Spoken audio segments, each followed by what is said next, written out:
Hi everyone, welcome back to the channel. This is the second part of this chapter. First, Nelson Mandela, Long Walk to Freedom from the book First Flight. You can find the first part of this chapter in the playlist, right? A few moments later, we all lifted our eyes in awe as a spectacular array of South African jets, helicopters, and troop carriers rode in perfect formation over the Union buildings. It was not only a display of pinpoint precision and military force, but a demonstration of the military's loyalty to democracy, to a new government that had been freely and fairly elected. क्या होता है कि Nelson Mandela जिस तरह अपनी speech दे रहे थे, because उनकी स्वेयर इन सेरेमनी हो रही थी एज अ प्रेसिडेंट, तो कुछ टाइम बाद क्या हुआ कि सबने अपनी नज़रें ऊपर उठाई आसमान में और देखा कि there is a spectacular array of South African jets. That means spectacular array क्या होता है, एक प्रॉपरली ऑर्गेनाइज डिस्प्ले होता है which is very colourful and attractive of the South African jets, helicopters, troop carriers. अब आपने इंडिपेंडेंस डे या republic day parades में आपने देखा होगा टीवी पे कि किस तरह जब स्पेशली रिपब्लिक डे परेड में जब राजपथ पे परेड हो रही होती है, उसके बाद एयरफोर्स वाले अपने उनका भी एक स्पेक्टेकुलर एरे होता है, ऐसे प्रॉपरली ऑर्गेनाइज्ड एक एरे होता है. That means a group of many aircraft, वो जेट हो सकते हैं, हेलीकॉप्टर्स हो सकते हैं. So different kind of aircrafts are there जो एक बहुत अच्छे से अपना डिस्प्ले करते हैं. वो क्या क्या करते हैं आपको सबको पता है, and you really watch them in surprise. आप बहुत इंजॉय करते हो उसको. सो वैसे वहाँ पे सेलिब्रेशन हो रहा था बिकॉज तो इसीलिए वहाँ पे उन्होंने देखा सबने कि वो जो यूनियन बिल्डिंग्स थी जहाँ पे प्रेटोरिया में जहाँ पे हो रहा था ये इवेंट हो रहा था, उसके ऊपर उन्होंने सबने देखा. So it was not only a display of pinpoint precision and military force, but a demonstration of the military's loyalty to democracy and to a new government that had been freely and fairly elected. So ऐसा करके military सिर्फ अपनी power नहीं दिखा रही थी, अपनी powers नहीं दिखा रही थी, बट एक्चुअली क्या हो रहा था, they were showing that they were loyal to democracy. इससे पहले क्या होता था, the white people had been ruling ever since, और वो oppress करते थे, वो डोमिनेट करते थे, है ना, ब्लैक लोगों को. So it was for the first time कि कोई ब्लैक आदमी प्रेसिडेंट बना था. तो इसीलिए यहाँ पे अब इस टाइम पे जो मिलिट्री थी, जो फौज थी वहाँ की, वो डेमोक्रेसी के लिए अपनी जो लॉयल्टी थी वो दिखा रही थी कि हम लॉयल हैं डेमोक्रेसी के लिए. अब तक वाइट जो भी था प्रेसिडेंट, हम उसके लिए लॉयल थे. अब जो ब्लैक प्रेसिडेंट बना है, चाहे वो ब्लैक है या कोई भी है, हम लॉयल हैं अपनी कंट्री के लिए, गवर्नमेंट के लिए, चाहे वो कोई भी बना है. Only moments before, the highest generals of the South African Defence Force and police, their chests bedecked with ribbons and medals from days gone by, saluted me and pledged their loyalty. So इससे थोड़ी देर पहले ही जो military force के एकदम highest rank officers थे और police के भी जो ऑफिसर्स थे, उन्होंने क्या किया था, प्रेसिडेंट को सैल्यूट किया था. और उनके बारे में डिस्क्राइब करते हुए उन्होंने कहा है कि there चेस्ट्स bedecked with ribbons and medals from days gone by. अब आप किसी भी आर्मी ऑफिसर को देखेंगे या किसी भी पुलिस ऑफिसर को देखेंगे तो उनकी चेस्ट पे यहाँ पे आप देखेंगे कि बहुत सारे मेडल्स होते हैं. वो मेडल्स बताते हैं कि उन्होंने कितनी मेहनत की है, कितनी जंग लड़ी है, लड़ाई की है, या जो भी उनकी आर्मी में या फौज में या पुलिस में परफॉर्मेंस रही है, उसके बेसिस पे उनको वो मेडल्स मिलते हैं. I was not unmindful of the fact that not so many years before they would not have saluted but arrested me. So यहाँ पे नेल्सन मंडेला कहते हैं कि I was also not unmindful. Not being unmindful of something means not being aware of. तो वो कहते हैं of course मुझे याद है कि आज से कुछ दिन पहले ये लोग मुझे कभी सल्यूट नहीं करते, बट मुझे अरेस्ट कर देते. Finally a chevron of Impala jets left a smoke trail of the black, red, green, blue and gold of the new South African flag. So हमने देखा कि कैसे एरे तो मिलिट्री वालों ने डिस्प्ले किया था, बट उसके बाद फाइनली क्या होता है, एक वी शेप के पैटर्न में जो साउथ अफ्रीका के कुछ जेट्स थे, उनमें से एक का नाम है इम्पाला. सो ये जो स्पेसिफिक जेट है इम्पाला, ये बहुत सारे आए एंड इन्होंने एक वी पैटर्न में वी शेप का एक पैटर्न बनाया. They left a smoke trail of अब जैसे इंडिया में like I told you of Republic day, तो वो क्या करते हैं रिपब्लिक डे परेड में कि बहुत सारे एयरक्राफ्ट उड़ के जाते हैं और उसके पीछे वो स्मोक छोड़ते हैं जिसका जो ट्राई कलर होता है, और सैफरन वाइट एंड ग्रीन जो कि हमारा नेशनल फ्लैग है। सो उसी तरह इन्होंने भी जो इनके नेशनल फ्लैग के कलर्स हैं उसकी तरह एक स्मोक लीव करते गए जहाँ जहाँ से वो जा रहे थे, जिससे कि उनका साउथ अफ्रीकन फ्लैग दिख रहा था। The day was symbolized for me by the playing of our two national anthems and the vision of whites singing Nkosi Sikelel I Africa and blacks singing Jai Stem। अब क्या है कि इससे पहले तो वाइट पीपल पार में थे Africa में, एंड उन जो वाइट पीपल थे उनका नेशनल एंथम कोई और था, और जो ये ब्लैक लोग थे इनका नेशनल एंथम कोई और था। अब हमारा नेशनल एंथम क्या है इंडिया का? जन गण मन, आप सब स्कूल में गाते हैं मॉर्निंग प्रेयर के टाइम पे, राइट? सो ऐसे ही क्या हुआ वहाँ पे, अब इससे पहले तक तो दोनों के अलग अलग नेशनल एंथम्स थे, राइट?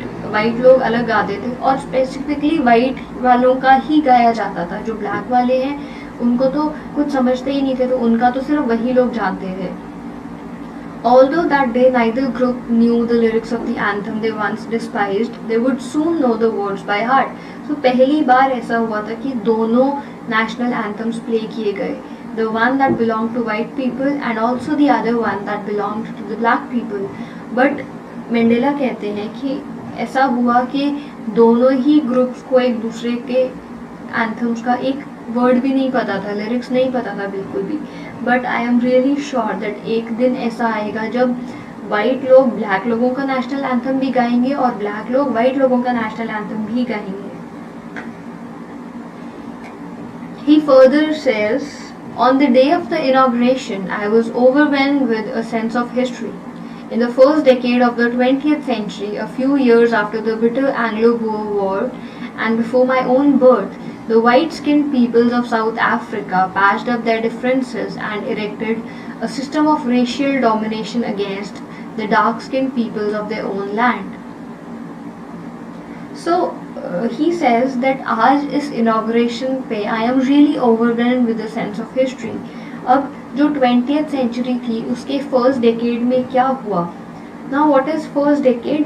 Decade होता है 10 years का जो एक स्पैन होता है, 10 सालों को बोलते हैं डेकेड। अब 20th सेंचुरी क्या है? तो बच्चों सी अभी चल रहा है 2020, so we are living in the 21st century.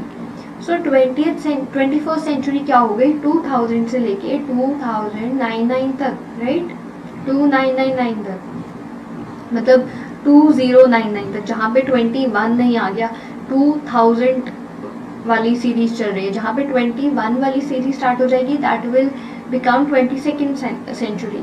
तो 20th सेंचुरी क्या होता है? 1900 से लेके 1999 तक जो पूरे साल थे उनको 20th सेंचुरी कहते हैं। सो 20th सेंचुरी का जो फर्स्ट डेकेड था, मतलब 19,000 से लेके 1909 तक, that was the first decade, a time span of 10 years and before my own birth. और मतलब इस टाइम पे इनका बर्थ हुआ था, इनके बर्थ से भी पहले की बात है कि किस तरह एंग्लो बुअर वॉर हुआ था, the white skin people of South Africa. So अब इनके बर्थ से कुछ टाइम पहले एंग्लो बुअर वॉर हुआ था। अब जैसे वर्ल्ड वॉर हुआ था, बहुत सारे वॉर्स हुए थे, वर्ल्ड वॉर 1, वर्ल्ड वॉर 2, वैसे ही एक एंग्लो बुअर वॉर भी हुआ था, जिसमें फिर क्या हुआ था कि जो वाइट स्किन पीपल थे साउथ अफ्रीका के, उन्होंने जो ब्लैक लोग थे उनसे कुछ डिफरेंसेस बना लिए और फाइनली इस तरह बिहेव करना स्टार्ट किया कि उन्होंने जो डार्क स्किन लोग थे, जो ब्लैक रेस के लोग थे, उन लोगों को डोमिनेट करना स्टार्ट कर दिया, उनको ओप्रेस करना स्टार्ट कर दिया, मतलब रेशियल डिस्क्रिमिनेशन करना स्टार्ट कर दिया।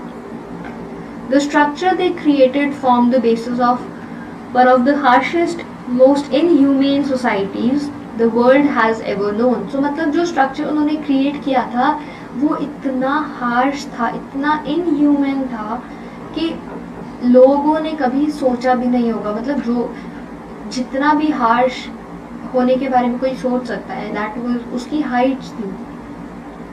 Now in the last decade of the world, now in the last decade of the 20th century and my own 8th decade as a man, That system had been overturned forever and replaced by one that recognized the rights and freedoms of all peoples regardless of the color of their skin. तो वो कहते हैं, ये तो बात कर रहा हूँ मैं 20th century के फर्स्ट डेकेड की. Now the last decade is going on of the 20th century and आज के टाइम पे एक ऐसा दिन आ गया जब क्या हुआ कि ये जो पूरा सिस्टम था रेशियल डिस्क्रिमिनेशन का, वो पूरा ही ओवरटर्न हो गया, चेंज हो गया है हमेशा के लिए. एंड उसने रिप्लेस कर लिया है एक ऐसे सिस्टम को. It is replaced by one that recognize the rights and freedom. ऐसे सिस्टम ने रिप्लेस कर लिया उस पुराने सिस्टम को जहाँ पे हर इंसान को उसके राइट्स मिलेंगे, उसकी फ्रीडम मिलेगी regardless of the colour of the skin. चाहे वो किसी भी कलर का हो, वो वाइट हो, वो ब्लैक हो या ब्राउन हो, किसी भी कलर का हो, बट कोई भी डिस्क्रिमिनेशन नहीं होगा किसी के भी साथ. Right? That day had come about through the unimaginable sacrifices of thousands of my people whose suffering and courage can never be counted or repaid. वो कहते हैं that day had come about through the unimaginable sacrifices. अब जिस तरह हमारे India में independence movement में बहुत लोगों ने अपने लाइफ गवा दी, सैक्रिफाइस करी, भगत सिंह थे, राजगुरु थे, सुखदेव थे, तो उसी तरह इनके सैक्रिफाइस, इनकी जो ये फ्रीडम मूवमेंट थी, इसमें भी इनके बहुत सारे फ्रीडम फाइटर्स थे जिन्होंने अपनी लाइफ सैक्रिफाइस कर दी थी ताकि जो ब्लैक लोग हैं उनको फाइनली फ्रीडम मिल सके इस वाइट कम्युनिटी से. I felt that day as I have on so many other days that I was simply the sum of all those African patriots who had gone before me. So ये कहते हैं कि मुझे उस दिन ऐसा लगा कि, एंड ऑफ कोर्स बहुत सारे दिनों में लगता है, ऐसा नहीं है कि पहली बार लगा, बहुत बार लगता है कि मैं वो जितने भी लोग थे, जितने भी फ्रीडम फाइटर्स थे जिन्होंने अपनी जान गंवाई थी, मैं उन सब का सम हूँ. मैं उन सब, मतलब उन सारे फ्रीडम फाइटर्स का कुछ अंश, कुछ पार्ट मेरे अंदर है. इसीलिए शायद मैं भी इतने सालों तक लड़ता रहा इस फ्रीडम के लिए. That long and noble line ended and now began another again with me. So वो जो लाइन थी फ्रीडम फाइटर्स की जिन्होंने अपनी लाइफ सैक्रिफाइस करी, वो ये बहुत लंबी लाइन थी, वो आज ख़त्म हो गई है. बिकॉज आज के बाद कोई भी सैक्रिफाइस नहीं करेगा अपनी लाइफ, क्योंकि फ्रीडम मूवमेंट जो था फाइनली फ्रीडम मिल गया. बट आज से एक नई लाइन स्टार्ट हो जाएगी कि अब से ब्लैक लोग भी प्रेसिडेंट बना करेंगे. सो एक नई लाइन खत्म, एक लाइन ख़त्म भी हो गई और एक नई लाइन स्टार्ट भी हो जाएगी आज से. I was pained that I was not able to thank them and that they were not able to see what their sacrifices had wrought. So मुझे बहुत दुख है इस बात का कि मैं उन लोगों को थैंक यू नहीं बोल पाया. लेकिन इस बात का खुशी भी है और ऑफ कोर्स दुख भी है कि आज वो लोग ये चीज़ देखने के लिए ज़िंदा भी नहीं है कि उन्होंने जितना स्ट्रगल किया, जितना भी उन्होंने फाइट करी, आज उस फाइट का क्या रिजल्ट आया है वो देखने के लिए वो लोग जिंदा नहीं है. अब रिजल्ट क्या आया है कि फाइनली जो ऑपरेशन था वो ख़त्म हो गया है. जिस फ्रीडम के लिए वो लड़ रहे थे उनको फाइनली वो फ्रीडम मिल चुकी है. The policy of apartheid created a deep and lasting wound in my country and my people. All of us will spend many years, if not generations, recovering from that profound hurt. ये जो apartheid की policy थी, apartheid क्या था, जहाँ पे white लोग black people को ऑप्रेस करते थे, उनको तंग करते थे. सो ये जो पॉलिसी थी अपार्थाइड की, इसने इतना गहरा जख्म दिया है मेरे कंट्री को और मेरे लोगों को कि उससे उभर पाना बहुत मुश्किल है. अगर जनरेशन्स नहीं तो एटलीस्ट बहुत साल तो हमें लगेंगे to come out of that profound hurt. Profound mean something that is very deep. तो वो जो दुख है, वो जो जख्म इस अपार्थाइड सिस्टम ने दिए हैं मेरी कंट्री को या मेरे ब्लैक लोगों को, वो इतने ज़्यादा गहरे हैं कि उनसे उभरने में बहुत टाइम लगेगा. But the decades of oppression and brutality had another unintended effect, and that was that it produced the Oliver Tambos, the Walter Sisselers, the Chief Luthulus, the Yusuf Dadus, the Bram Fishers, the Robert Sobukes of our time. Men of such extraordinary courage, wisdom and generosity that their like may never be known again. अब हमारे freedom fighter उसकी जब बात आती है, मैंने आपको 3 नाम बताए, भगत सिंह, सुखदेव, राजगुरु। उनके अलावा भी बहुत लोग थे जिन्होंने अपनी जान गंवा दी, चंद्रशेखर आज़ाद।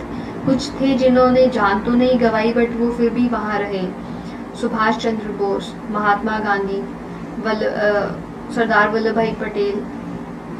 सो ये सारे लोग वो हैं, जब भी हमारी इंडिपेंडेंस मूवमेंट की बात होती है हम इनको याद करते हैं, तो उसी तरह ये भी अपने फ्रीडम फाइटर्स को याद कर रहे हैं। Perhaps it requires such depths of oppression to create such heights of character. और शायद अगर जख्म बहुत गहरा होगा, या यहाँ पे जख्म क्या है, जो ये ऑपरेशन है, कि ऑपरेशन बहुत ज़्यादा डीप होगा, जितना डीप ऑपरेशन था मे बी उसी वजह से इतने स्ट्रॉन्ग कैरेक्टर्स आ पाए। ये जो लोग थे ये इतने स्ट्रॉन्ग पर्सनालिटीज़ थी, शायद ये इसीलिए उभर कर बाहर आ पाई एज वेरी स्ट्रॉन्ग पर्सनालिटीज़, क्योंकि वो जो ऑपरेशन था वो बहुत डीप था। अगर देखो किसी को आप थोड़ा सा हर्ट करोगे तो वो अपनी जो पर्सनालिटी है वो अपने कैरेक्टर को थोड़ा सा दिखाएगा। जब आप उसको बहुत ज़्यादा हर्ट करोगे तो आपको कहीं ना कहीं देखने को मिलेगा कि सामने वाला एक्चुअली इंसान है कैसा। सो यहाँ पे ऑपरेशन इतना ज़्यादा था, इसीलिए शायद ये लोग जो थे इतने स्ट्रॉन्ग कैरेक्टर्स बनकर उभर पाए। My country is rich in the minerals and gems that lie beneath its soil, but I have always known that its greatest wealth is its people, finer and truer than the purest diamonds. अब वो कहते हैं कि मेरी country में क्या है, बहुत सारे मिनरल्स हैं, बहुत सारे जेम्स हैं जो हमारी सॉइल में हैं, लेकिन हमारी जो कंट्री की एक्चुअल वेल्थ है वो क्या है, यहाँ के लोग हैं जो डायमंड से भी ज़्यादा वैल्यूबल हैं। It is from these comrades in the struggle that I learned the meaning of courage. Time and again I have seen men and women risk and give their lives for an idea. I have seen men stand up to attacks and torture without breaking, showing a strength and resilience that defies the imagination.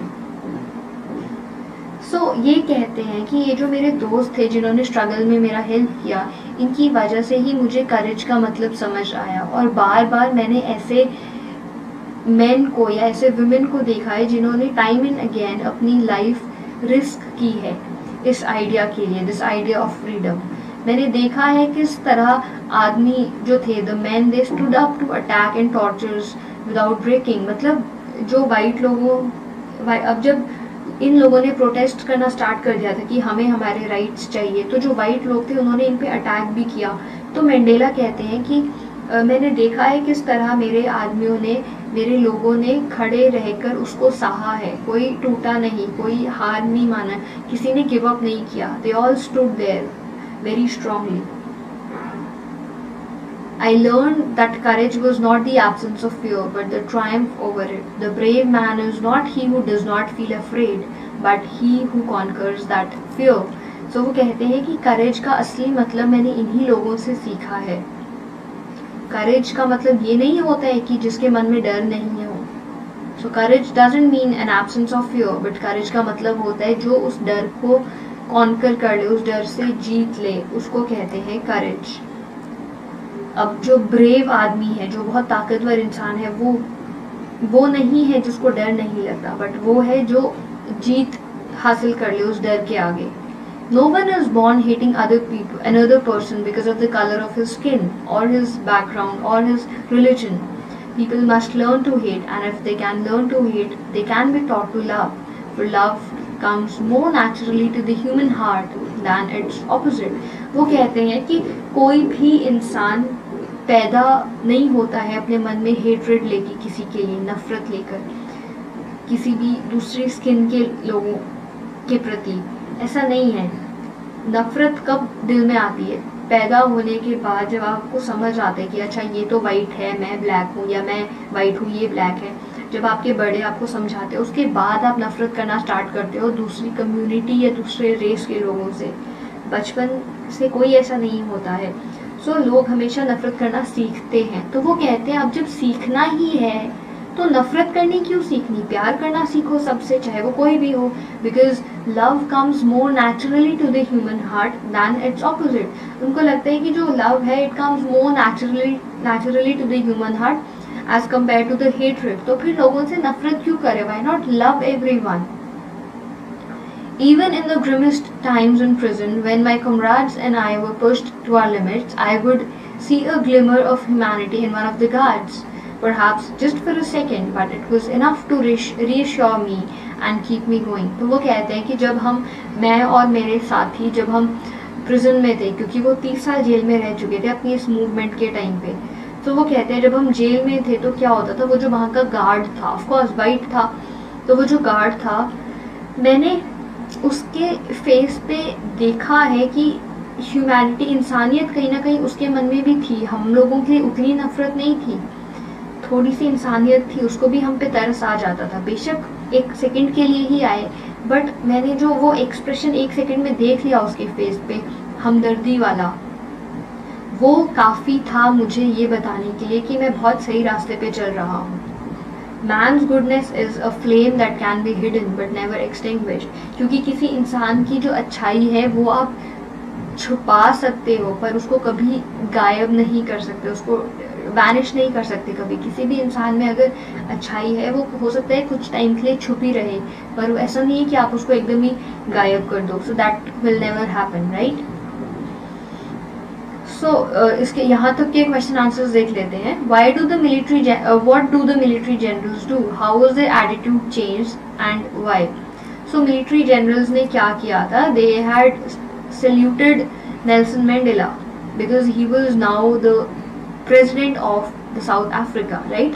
सो इसलिए उन्होंने salute किया था। How has their attitude changed and why? उनका attitude क्यों change हुआ था?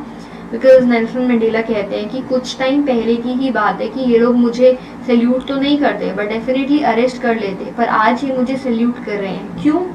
क्योंकि उनकी जो लॉयल्टी है वो गवर्नमेंट के लिए है, वाइट लोगों के लिए नहीं है। And now because the government किसकी है? एक ब्लैक पर्सन की है। So now he is the president, उसकी गवर्नमेंट फॉर्म हुई है। तो इसीलिए ये मिलिट्री जनरल और जो पुलिस जनरल थे, इन सब ने उनको सल्यूट किया to show that their loyalty was towards the president and the government of the country. Why were two national anthems sung? अब वाइट लोगों का अलग नेशनल एंथम था, ब्लैक लोगों का अलग था। दोनों इसलिए गाए गए थे उस दिन टू शो इक्वालिटी।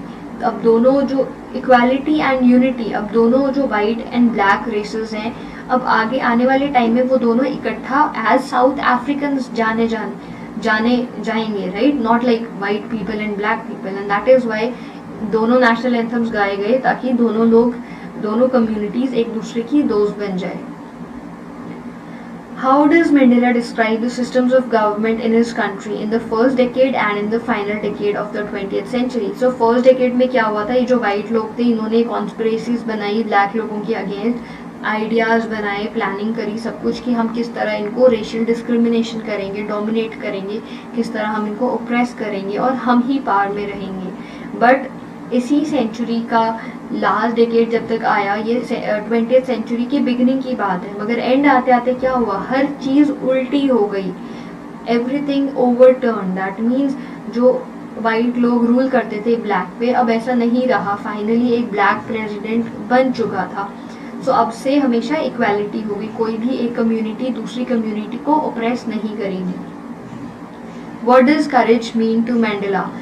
मैंडेला के लिए करेज का मतलब है कि courage doesn't mean that it is absence of fear, but to Mandela courage means a triumph over the fear. मतलब करेज का मतलब उनके लिए ये नहीं है कि जिसके मन में डर ही ना हो, बल्कि जो डर है उस डर से आप आगे निकल जाएं और जीत हासिल कर लें। अ victory over that fear, that is the true meaning of courage for Nelson mandala. Which does he think is natural, to love or to hate? So definitely, without any doubt, he thinks that, and he very strongly feels that love comes naturally to the human heart. So hatred जो है वो तो हमें सिखाया गया है कि ये काला है, इससे हेट करना है। लाइक इंडिया में हिंदू मुस्लिम में लड़ाई होती है, बचपन से तो नहीं होती, तो वो तो बड़े होकर फिर लोगों के मन में ये चीज़ें आई है। जब पैदा हुए थे तो सब दोस्त बनते हैं, छोटे छोटे बच्चे तो नहीं लड़ते आपस में कि तू काला है या मैं गोरी हूँ तो मैं तुझसे बात नहीं करूँगी, या दीज सॉर्ट ऑफ थिंग्स। छोटे बच्चे नहीं करते हैं ऐसा। सो इसलिए वो कहते हैं कि love comes more naturally than hate, right? So इसका थर्ड पार्ट यहाँ तक सेकेंड पार्ट में हम डिस्कस करेंगे, आगे का you can find in the third part.